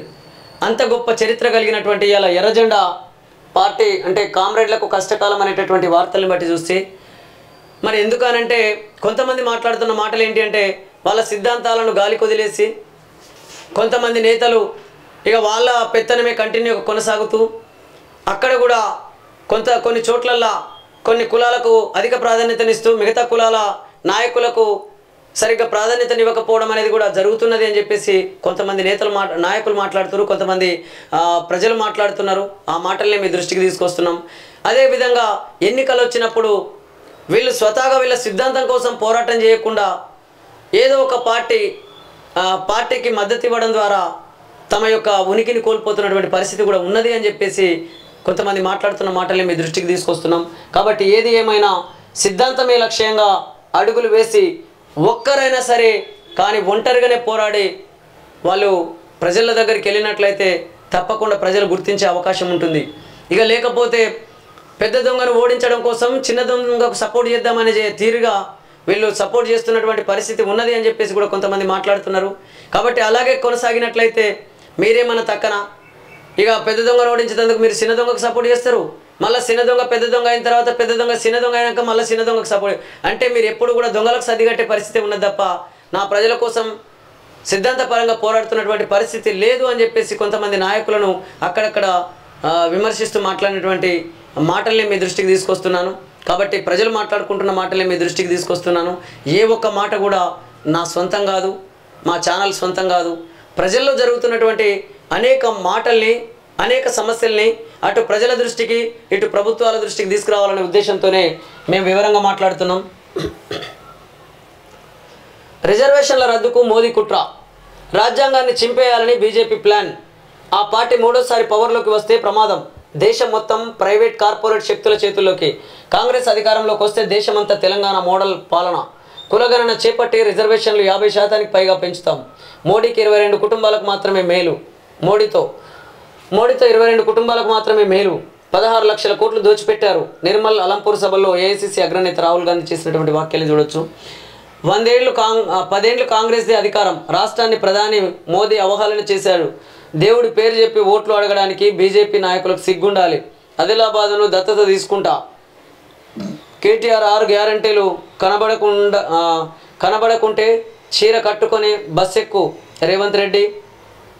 కేటీఆర్ 6 గ్యారంటీలు కనబడకుంటే చీర కట్టుకొని బస్ ఎక్కు రేవంత్ రెడ్డి అని చెప్పేసి చేసినటువంటి వాక్యాలను చూడొచ్చు. ఇక ప్రియాంక గాంధీ షెడ్యూల్లో మార్పు, 10న రాష్ట్రంలో పర్యటన అనేటటువంటి వార్తను చూడొచ్చు. అంటే మొత్తం మీద ఒక పార్టీని మరొకరు విమర్శించుకుంటూ వాళ్ళు చేసిన తప్పుల్ని ఎత్తి చూపుకుంటూ ప్రజల దగ్గరికి వెళ్తున్నటువంటి పరిస్థితి ఉన్నది. వచ్చే నెల 6 తర్వాత రాష్ట్రంలో పెనుమార్పులు. రేవంత్ను అందరూ వాడుకొని వదిలేస్తారు, అవినీతి పరులంతా సర్దుకుంటారు.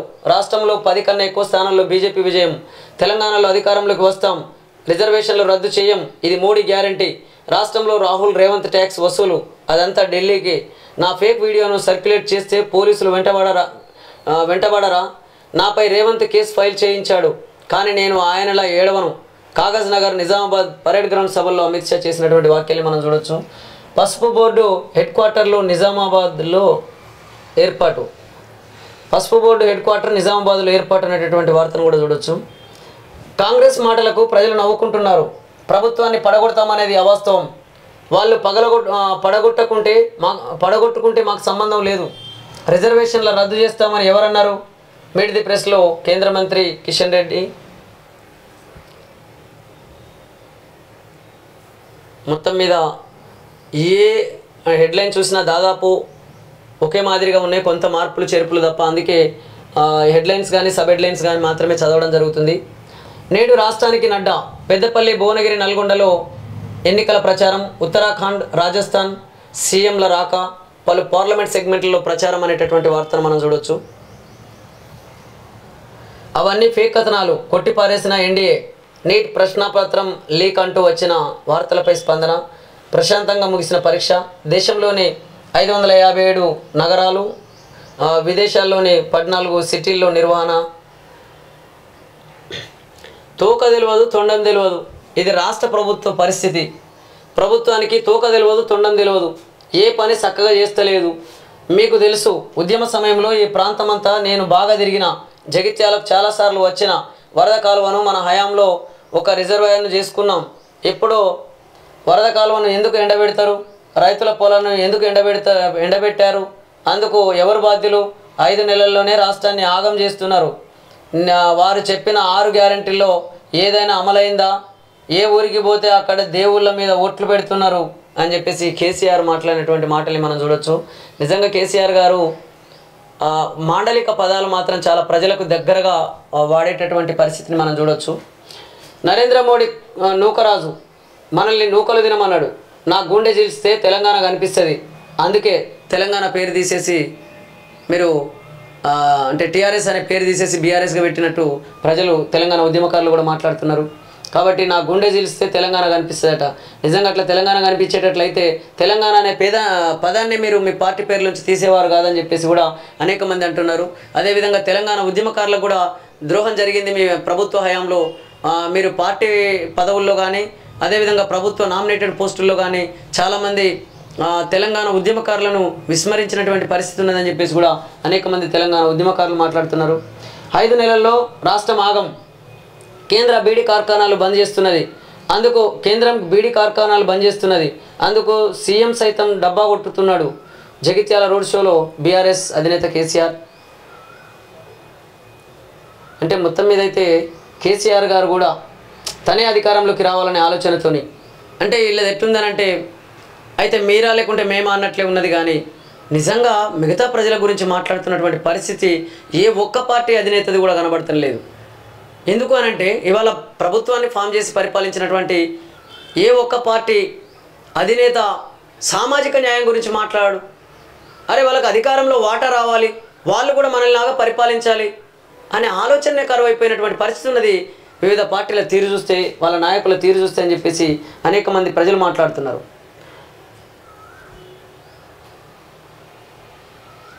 ఆఫ్టర్ 9 బార్పై రైడ్. మహిళలతో అశ్లీల నృత్యాలు చేయిస్తున్న నిర్వాహకులు. 139 మంది అరెస్ట్, 32 మంది మహిళలు రెస్క్యూ. నిబంధనలకు వ్యతిరేకంగా వ్యవహరిస్తే చర్యలు. Task force DCP Rashmi Perumal. హైదరాబాద్లోని బంజారాహిల్స్లో నిబంధనలకు వ్యతిరేకంగా నిర్వహిస్తున్నటువంటి ఆఫ్టర్ 9 బార్పై శనివారం అర్ధరాత్రి టాస్క్ ఫోర్స్ పోలీసులు రైడ్ చేశారు. మహిళలతో నిర్వాహకులు అశ్లీల నృత్యాలు చేస్తున్నట్లు గుర్తించారు. 139 మందిని అరెస్ట్ చేసి 32 మహిళలను రెస్క్యూ చేశారు. మహిళలతో అశ్లీల నృత్యాలు చేయిస్తున్న బార్ పబ్ యజమానులపై కఠిన చర్యలు తీసుకుంటామని task force DCP Rashmi Perumal హెచ్చరించారు అనేటటువంటి వార్తను మనం చూడొచ్చు. నిజంగానే 9 తర్వాత అసలు బార్లలో ఏం జరుగుతుందో ఏమో అర్థం కాని పరిస్థితి ఉన్నదని చెప్పేసి కూడా కొంతమంది మాట్లాడుతున్నారు. అవన్నీ ఫేక్ సర్క్యులర్ ఎలా వచ్చింది? అది ఒరిజినలా లేక ఫోర్జరీ చేసిందా? దాన్ని మీ దగ్గరకు పంపింది ఎవరు? లేక మీరే సొంతంగా తయారు చేశారా? కస్టడీలో క్రిషాంక్పై పోలీసుల ప్రశ్నలు అనే వార్తను మనం చూడవచ్చు. బెత్తం దెబ్బలకు ఎన్నటికీ మర్చిపోలేను. బాల్యంలో ఆ గాయాలు చాలా ప్రభావితం చేస్తాయి. 5వ తరగతిలో టీచర్ కొట్టిన విషయాన్ని గుర్తు చేసుకున్న సిజేఐ జువైనల్ జస్టిస్ అనే అంశంపై సదస్సులో డివై చంద్రచూడ్ కీలక వ్యాఖ్యలు అనే వార్తను మనం చూడవచ్చు. నిజంగా బాల్యం దశలో మనల్ని టీచర్లు కొడతారు. చదువుకోకపోతే, హోంవర్క్ రాయకపోతే, లేదా ఇతర కారణాల వల్ల ఇట్లా మొత్తం మీద అయితే మనల్ని ఒక సక్రమంగా తీర్చిదిద్దే విషయంలో చాలామంది టీచర్స్ మనల్ని కొడుతూ ఉంటారు. అవి నిజంగా చిన్ననాటి గుర్తులు అసలు మర్చిపోలేము. మనకు అప్పుడు బాధ అనిపిస్తుంది, ఆ టీచర్ని చూస్తే భయం వేస్తుంది, ఆ టీచర్ని చూస్తే కోపం వస్తుంది. కానీ తర్వాత పెద్దగా అయిన తర్వాత అప్పుడు అర్థమవుతుంది, నిజంగా ఆ టీచర్ కొట్టకపోయి ఉంటే ఇవాళ నేను ఈ పరిస్థితిలో ఉండేవాడిని కాదు, నాకు ఈ ఉద్యోగం వచ్చేవాది కాదు, లేదా నేను ఈ వ్యాపారం చేసేవాడిని కాదు, లేదా కనీసం ఇట్లా ఈ జ్ఞానంతో ఉండేవాడినే కాదని చెప్పేసి కూడా అనేక మంది ఒక్కొక్కరిది ఒక్కొక్క పరిస్థితి అనేక మంది అప్పుడు ఆలోచించుకుంటారు. కాబట్టి నిజంగా టీచర్స్ ఇప్పుడైతే కొంతమంది పరిస్థితులు మారిపోయినాయి, అసలు కొడతలేరు, లేక కొడితేనేమో కొంతమంది మూర్ఖంగా కొడుతున్నారు. కాబట్టి అది కరెక్ట్ కాదు. కానీ మా చిన్నతనంలో, మా బాల్యంలో మాత్రం అటు తల్లిదండ్రులు కానీ ఇటు టీచర్స్ కానీ నిజంగా భయపెట్టే వాళ్ళు. చదువుకోకపోతే పరిస్థితి మరోలా ఉంటుంది, చదువుకుంటే మీరు జ్ఞానవంతులు అవుతారని చెప్పేసి అటు తల్లిదండ్రులు చెప్పేవాళ్ళు, ఇటు టీచర్లు చెప్పేవాళ్ళు. అదేవిధంగా ఏళ్ళల్లో పెన్నులు పెట్టి కూడా ఒత్తుకుంటూ అటు హోంవర్క్ చేయకపోయినా, లేదా స్కూల్కి వెళ్ళకపోయినా, చదువుకోకపోయినా నిజంగా అప్పుడు చాలా సక్రమంగా చదువులు చెప్పేవాళ్ళు. కానీ రోజు రాను ఏమైపోయిందంటే విద్యా వ్యాపారం అయిపోయింది, వైద్యం వ్యాపారం అయిపోయింది. కాబట్టి ఇట్లా విద్య అనేది ఎప్పుడైతే వ్యాపారం అయిపోతుందో దాని మీద ఆధారపడి నడుస్తున్నటువంటి వ్యవస్థలన్నీ కూడా వ్యాపారానికి గురయ్యే అవకాశం ఉన్నది. కాబట్టి విద్యను, నాణ్యమైన ఉచిత విద్యను ఈ ప్రభుత్వాలు పూర్తి స్థాయిలో ప్రజలకు అందించాల్సినటువంటి అవసరం ఎంతైనా ఉన్నదని చెప్పేసి అనేక మంది మేధావులు అంటున్నారు, మేము కూడా అంటున్నాం. తెలుపు రంగు పారదర్శకత నిడారంబరతను చాటుతుందని, అందుకే తాను వైట్ టీషర్ట్ ధరిస్తానని రాహుల్ గాంధీ వెల్లడించారు. తాను బట్టల గురించి ఎక్కువగా పట్టించుకోనని, సింపుల్గా ఉండేందుకు ఇష్టపడతానని చెప్పారు. తనకు యూపీ సీఎం యోగి ఆదిత్యనాథ్కు పిల్లలు లేరని యూపీ ఎన్నికల ప్రచారంలో ప్రధాని నరేంద్ర మోడీ అన్నారు. మీ పిల్లల భవిష్యత్తు కోసమే కష్టపడుతున్నా అంటూ ప్రజలను ఉద్దేశించిన కామెంట్ చేశారు. జమ్మూ కాశ్మీర్లో ఐఏఎఫ్ కాన్వాయ్పై జరిగిన ఉగ్రదాడి బీజేపీ ఎన్నికల స్టంటేనంటూ పంజాబ్ మాజీ సీఎం చరణ్ సింగ్ సంచలన వ్యాఖ్యలు చేశారు. జలంధర్ నియోజకవర్గంలో ఎన్నికల ప్రచారంలో భాగంగా మాట్లాడిన ఆయన, ఎన్నికల ముందు ఇలాంటి దాడులు జరగడం బీజేపీ స్టంట్ తప్ప మరొకటి కాదని వ్యాఖ్యానించారు. ఈవీఎంలపై national conference chief Farooq Abdullah సంచలన వ్యాఖ్యలు చేశారు. ఈవీఎంలను ఒక చోరీ యంత్రంగా అభివర్ణించారు.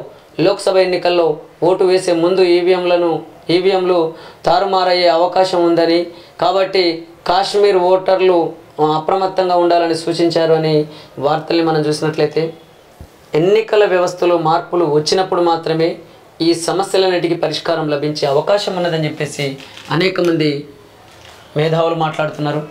అదేవిధంగా నమస్తే తెలంగాణ ప్రధాన పేపర్లోని ప్రధాన వార్తల్ని చూద్దాం. జగిత్యాల జనజాతర 2500 ఇచ్చేసినాం, మహిళలకు ఇచ్చిన హామీ నెరవేర్చినాం, ఇది రాహుల్ మాట. గ్యారెంటీలపై కాంగ్రెస్ నయవంచన.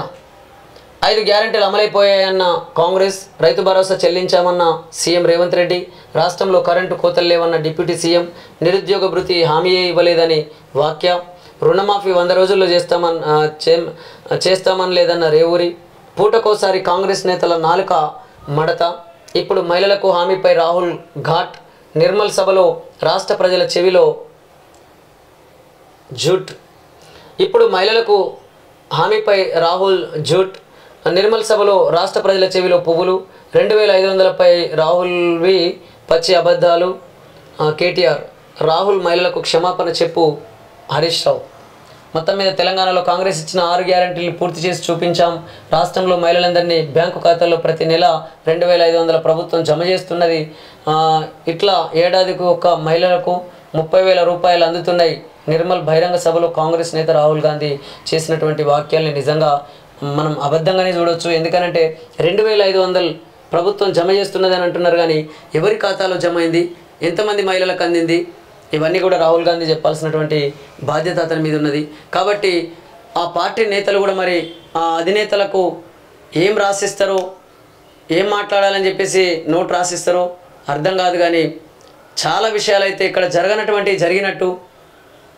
జరగనట్టు ఇట్లా అనేక రకాలుగా వీళ్ళు మాట్లాడుతున్నటువంటి తీరు చూస్తే వీళ్ళ మధ్య సమన్వయ లోపం ఉన్నదన్నట్టు కనబడుతుంది అని చెప్పేసి కూడా అనేక మంది మాట్లాడుతున్నారు.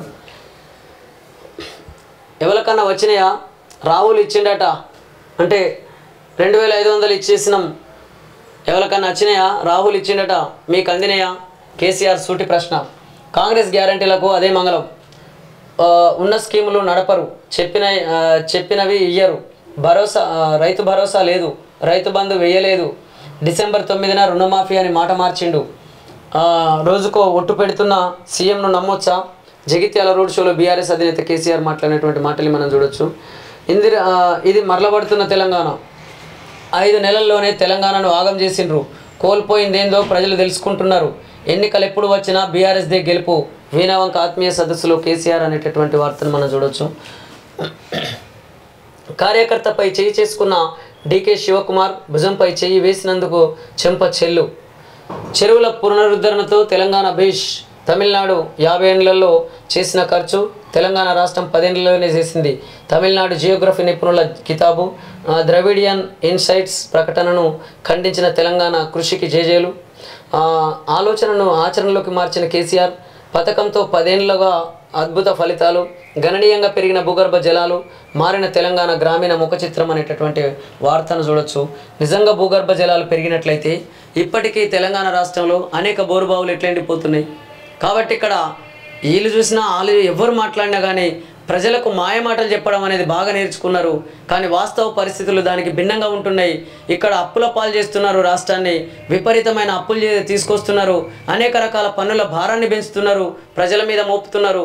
ప్రజల్ని రోజు రోజుకు పేదరికం వెళ్ళిపోవడానికి కారణం ఈ పాలకులే. నిజంగా మీరు ప్రజలకు ఇన్ని సంక్షేమ పథకాలు పూర్తి స్థాయిలో అందించినట్లయితే మరి మీ ఆస్తులతో పాటు మీకు ఓటేసిన వాళ్ళ ఆస్తులు ఎందుకు పెరగడం లేదో వాళ్ళకి సమాధానం చెప్పాలని చెప్పేసి అనేక మంది తెలంగాణ ప్రజలు మాట్లాడుతున్నారు. తెలంగాణలో ఆర్ఆర్ ట్యాక్స్ కోట్ల రూపాయలు వసూలు చేసి ఢిల్లీకి మజ్లిస్ అంటే కాంగ్రెస్కు భయం. నిజాం షుగర్ను మూయించిందే కాంగ్రెస్. మార్ఫింగ్ వీడియో చేయించిందే సీఎం. కేంద్ర హోంమంత్రి అమిత్ షా అనేటటువంటి వార్తను చూడవచ్చు. 5 రోజులు వర్ష సూచన. రాష్ట్రంలో చల్లబడిన వాతావరణం. వివిధ జిల్లాలకు ఆరెంజ్ హెచ్చరికలు. నల్గొండ, వరంగల్ జిల్లాలో గాలివాన, పిడుగుపాటుకు 3 దుర్మరణం. మరోవైపు వడదెబ్బకు 19 మంది మృతి. వెలగటూరులో 47.1 డిగ్రీల గరిష్ట ఉష్ణోగ్రత. అంటే మొత్తం మీద అయితే రాష్ట్ర వ్యాప్తంగా ఒక దగ్గరనేమో 47.1 డిగ్రీల గరిష్ట ఉష్ణోగ్రత నమోదైతే అటు నల్గొండ, వరంగల్లో ఆ జిల్లాల్లో గాలివాన, అదేవిధంగా పిడుగుపాటుకు 3 దుర్మరణం అనేటటువంటి వార్తను మనం చూడొచ్చు. ఏది ఏమైనా వాతావరణంలో మార్పులు వస్తున్నాయి. ఓజోన్ పొర దెబ్బతింటుంది. కాబట్టి రోజు రోజుకి వాతావరణ కాలుష్యం వల్ల ఈ సమస్యలు తలెత్తుతున్నాయని చెప్పేసి కూడా అనేక మంది శాస్త్రవేత్తలు మాట్లాడుతున్నారు. వరికి బోనస్ ఉరి. సాగును నియంత్రించేందుకు సర్కారు యోచన. సాగు పెరిగితే సర్కారుకు సమస్య. బోనస్ కరెంటు, సాగునీళ్ళ నుంచి తప్పించుకునేందుకు కొత్త ఎత్తుగడ. కొనుగోలు మద్దతు ధర కారణమే వరిని తగ్గించి ఇతర పంటల సాగును పెంచే యోచన అనేటటువంటి వార్తను చూడొచ్చు. నీట్ కటాఫ్ తగ్గే అవకాశం. ఫిజిక్స్ ప్రశ్నలు కాస్త కఠినం. టాప్ ర్యాంకులదే ప్రామాణికం. కెమిస్ట్రీ, బయాలజీ సులభం. సజావుగా నీట్ యూజీ పరీక్ష. నీట్ పీజీలో సెక్షన్ టైం ఫార్మాట్ను మార్చిన ఎన్బిఈఎంఎస్. సెక్షన్ల వారీగా సమయం కేటాయింపు. పలు ఇతర ప్రవేశ పరీక్షలకు అమలు అనేటటువంటి వార్తను మనం చూడొచ్చు. ఓయూలో నీటి కొరత, కరెంటు కోత నిజమే, ముఖ్యమంత్రి రేవంత్ ముందే ఎంపీ అభ్యర్థి దానం అంగీకారం, అభ్యంతరం తెలుపని సీఎం, సర్కారు దాచిన దాగని నిజం అనేటటువంటి వార్తను మనం చూడొచ్చు. అంటే ఉస్మానియా యూనివర్సిటీలో నీటి కొరత, కరెంటు కొరత నిజమే అని చెప్పేసి దానం నాగేంద్ర గారు మాట్లాడినటువంటి మాటల్ని, మరి అటు సీఎం రేవంత్ రెడ్డి ముందే మాట్లాడినటువంటి మాటల్ని మనం చూడొచ్చు. కానీ సీఎం రేవంత్ రెడ్డి కూడా ఆ మాటకు అభ్యంతరం తెలుపనటువంటి పరిస్థితి ఉన్నది అని అంటే నిజంగా ఆడ వాస్తవమే. ఉస్మానియా యూనివర్సిటీలో ఒకవైపు నీటి కొరత ఉన్నది, మరోవైపు కరెంటు కొరత ఉన్నది అనడానికి ఈ మాటలే నిదర్శనం అని చెప్పేసి వార్తను బట్టి చూడొచ్చు. అదేవిధంగా తెగుళ్లను విశ్లేషించే మొబైల్లో అంటే అధునాతనమైనటువంటి టెక్నాలజీ రోజు రోజుకు అభివృద్ధి చెందుతున్నటువంటి పరిస్థితి ఉన్నది. అందులో భాగంగా ఇవాళ ప్లాంటిక్స్తో కలిసి రూపొందించినటువంటి ఇక్రిషాట్ అనేటటువంటి యాప్ ద్వారా అంటే తెగుళ్లను విశ్లేషించేటటువంటి మొబైల్ యాప్ అనేది అందుబాటులోకి వచ్చినటువంటి పరిస్థితిని మనం చూడొచ్చు. వ్యవసాయ సమస్యలకు సత్వర పరిష్కారం అనేటటువంటి వార్తను కూడా మనం చూడొచ్చు. ఏది ఏమైనా ఇక్కడ ఎన్నికల వార్తల్ని మనం ప్రధానంగా చూడొచ్చు ఈ పత్రికలలో. అటు ఈనాడు కానీ, ఆంధ్రజ్యోతి కానీ, అదేవిధంగా దిశ, నమస్తే తెలంగాణ తదితర పత్రికల్లో ప్రధాన పేపర్లోని ప్రధాన వార్తల్ని మనం గమనించినట్లయితే మొత్తం మీద వివిధ పార్టీల ప్రచారాలన్నీ కూడా ఎన్నికల స్టంట్స్గా రకరకాల మాయమాటలు, రకరకాల వాగ్దానాలు, రకరకాల విమర్శలు ఇవన్నీ చేసుకుంటూ ఎన్నికల్లో ముందుకు సాగుతున్నటువంటి పరిస్థితి ఉన్నది. కాబట్టి ఈ ఎన్నికల వార్తల్ని మనం గమనించినట్లయితే మీరా మేమా అన్నట్లు రికగ్నైజ్ పార్టీల పరిస్థితి ఉంది. కాబట్టి ఈ దేశంలో కాంగ్రెస్, ప్రధానంగా బీజేపీ ఈ రెండింటి మధ్య ఎన్నికలు జరుగుతున్నట్లు, లేదా ఈ దేశంలో ఎన్నికలు అనంటే ఈ రెండు పార్టీలు అన్నట్లు, ఇక పరిపాలన చేయగలిగే శక్తి ఎవరికి ఉన్నదనంటే అయితే కాంగ్రెస్కు లేదా బీజేపీకి అన్నట్లు, ఇట్లా మొత్తం మీద అయితే ఈ దేశంలో ఉన్నటువంటి ఎన్నికల వాతావరణాన్ని గమనించినట్లయితే అత్యంత ధనవంతుల మధ్య ఎన్నికల యుద్ధం జరుగుతున్నటువంటి పరిస్థితి కనబడుతుంది. ఇక అసలు పేద ప్రజల ఊసే కనబడదు. అది ఎస్సీలు కావచ్చు, ఎస్టీలు కావచ్చు, బీసీలు కావచ్చు, ఓసీల్లో ఉన్న పేద ప్రజలు కావచ్చు, వీళ్ళకు అధికారం రావాలి, వీళ్ళకు అధికారంలో భాగస్వామ్యం కల్పించబడాలి దేశంలో, అది కొరవడుతున్నది. ఈ అంశాలే ఉండవు, ఈ మాటలే ఉండవు. ఏమున్నా కానీ వీళ్ళు చేసిన తప్పుల్ని వాళ్ళు చేసిన తప్పుల్ని వీళ్ళు విమర్శించుకుంటూ ఇక వాళ్ళ వారసత్వ రాజకీయాలు కొనసాగించే విధంగా ఈ ఎన్నికల ప్రచారాలు, ఈ సభల్ని చూస్తే మనకు అర్థమవుతుందని చెప్పేసి కూడా అనేక మంది మేధావులు అంటున్నారు. కాబట్టి ప్రజలు కానీ, ఓటర్లు కానీ ఈ ఎన్నికల్లో అప్రమత్తంగా ఉండాల్సినటువంటి అవసరం ఉన్నది. చాలా చోట్లల్లో రకరకాల పద్ధతులలో వాళ్ళు అనేక ప్రలోభాలకు గురి చేసే విధంగా ప్రయత్నాలు చేస్తున్నట్లు మా దృష్టికి వస్తున్నది. కాబట్టి వాటి నుంచి ప్రజలు అప్రమత్తంగా ఉండి డబ్బులు పంచుతున్నారు అని అంటే, లేదా ఏదన్నా ఆశలు పెడుతున్నారు, ఏదైనా వస్తువులు ఇస్తున్నారు అని అంటే, ఇవాళ డబ్బులు పంచుతున్నారు అని అంటే ఖచ్చితంగా డబ్బులు గుంజడానికి అని అర్థం చేసుకోండి. కాబట్టి డబ్బులకు ప్రలోభాలకు గురి చేస్తున్నటువంటి ఏ ఒక్క నాయకుడికి ఓటు వేయకుండా నిజాయితీగా ప్రజల కోసం పనిచేసేటటువంటి పని చేస్తామనే ఆలోచనతోని అనేక మంది అటు రికగ్నైజ్డ్ కావచ్చు, రిజిస్టర్ కావచ్చు, ఇటు ఇండిపెండెంట్లు కావచ్చు, అలాంటి నాయకులను దృష్టిలో పెట్టుకొని మీ అమూల్యమైనటువంటి ఓటు హక్కును నిర్భయంగా, నిస్వార్థంగా, నిజాయితీగా వినియోగించుకోవాలని చెప్పేసి ఈ రాష్ట్రంలోని ప్రజలందరికీ, ఈ దేశంలోని ప్రజలందరికీ విజ్ఞప్తి చేస్తున్నాము.